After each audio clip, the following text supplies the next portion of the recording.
जीवन का परम ध्येय। हरिरेव परम ब्रह्म, हरिरेव परागति, हरिरेव परा मुक्तिर्हरिर्गेयः सनातनः। भगवान व्यास जी विविध विघ्न बाधा संकुल इस जगत में जो मनुष्य भगवत प्राप्ति के लिए साधन करता है वह वास्तव में बड़ा ही भाग्यशाली है। संसार में अधिकांश लोग तो यथार्थतः ईश्वर के अस्तित्व को ही नहीं मानते। जो मानते हैं उनमें अधिकांश की बुद्धि तमोगुण के अंधकारमय आवरण से आच्छादित रहने के कारण वे भगवत प्राप्ति की शुभेच्छा नहीं करते। जो सौभाग्यवश श्रवणादि के प्रभाव से भगवत प्राप्ति के महत्व का कुछ ज्ञान रखते हैं, उनकी विक्षिप्त बुद्धि भी प्रायः विविध कामनाओं से हरण की हुई रहने के कारण वे भगवान का कुछ भजन स्मरण करके भी उसके बदले में तुच्छ भोगों की ही इच्छा करते हैं।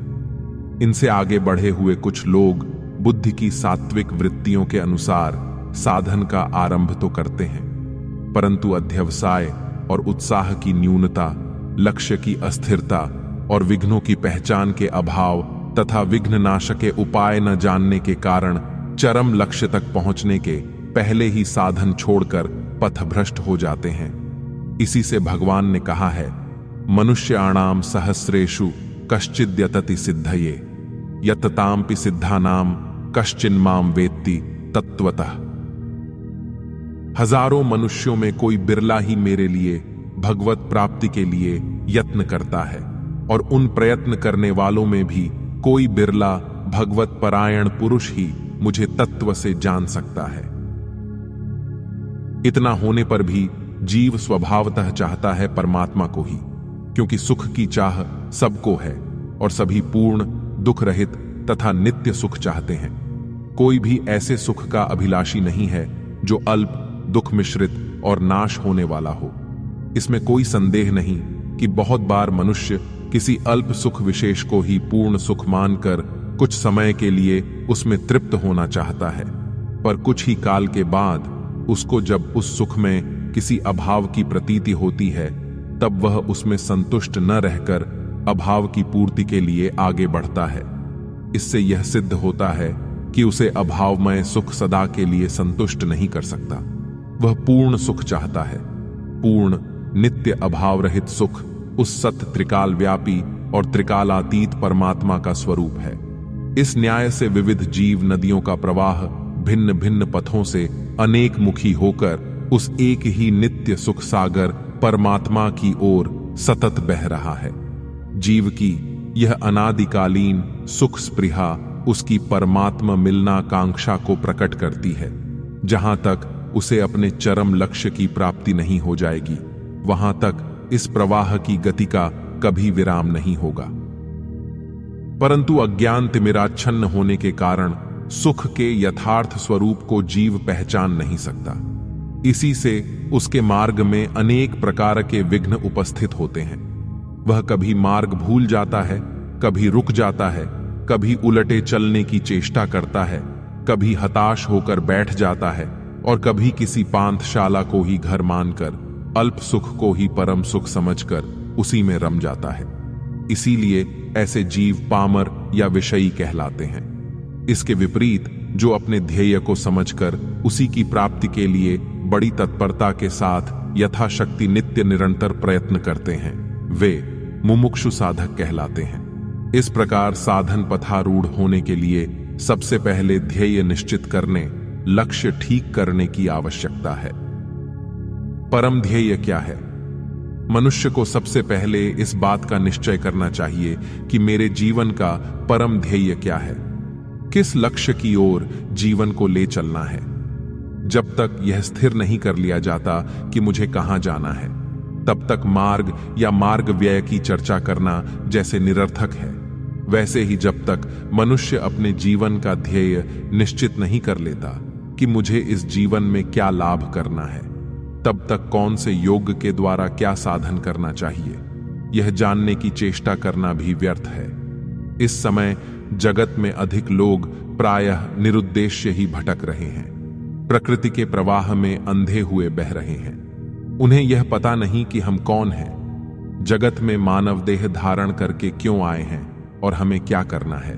किसी भी प्रकार से धनोपार्जन कर कुटुंब का भरण पोषण करना और उसी के लिए जीवन बिता देना, साधारणतः यही अधिकांश लोगों की जीवनचर्या है। ऊपर कहा जा चुका है और यह प्रत्येक मनुष्य का अनुभव भी है कि हम सुख चाहते हैं।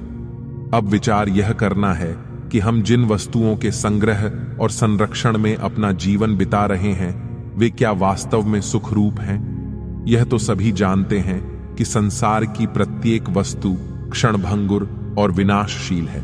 जो विनाशी है वह अनित्य है और जो अनित्य है उसका एक दिन वियोग अवश्यंभावी है। जिस वस्तु की प्राप्ति और भोग के समय सुख होता है उसके वियोग में दुख अवश्य होगा। अतः संसार की प्रत्येक वस्तु वियोगशील होने के कारण दुखप्रद है। पुत्र के जन्म के समय बधाइयां बांटी जाती हैं, बड़ा आनंद होता है। बच्चे को घर में खेलता देख देख कर चित्त कुसुम की कलियां खिल जाती हैं। परंतु एक दिन ऐसा अवश्य आता है जिस दिन या तो वह हमें छोड़कर चल बसता है या उसे छोड़कर हमें परवश परलोक सिधारना पड़ता है।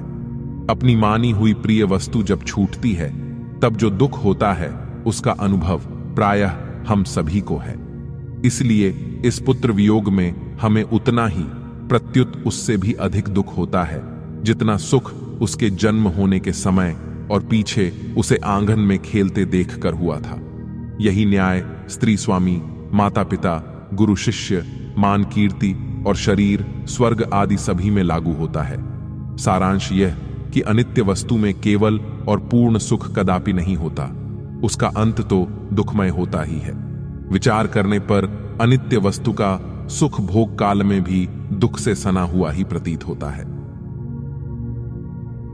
इस लोक और परलोक के सभी भोग पदार्थ अनित्य हैं, परंतु इस अनित्य के पीछे अधिष्ठान रूप से जो एक सत्य छिपा हुआ है, जो सदा एक रस और अव्यय है, वही नित्य वस्तु है।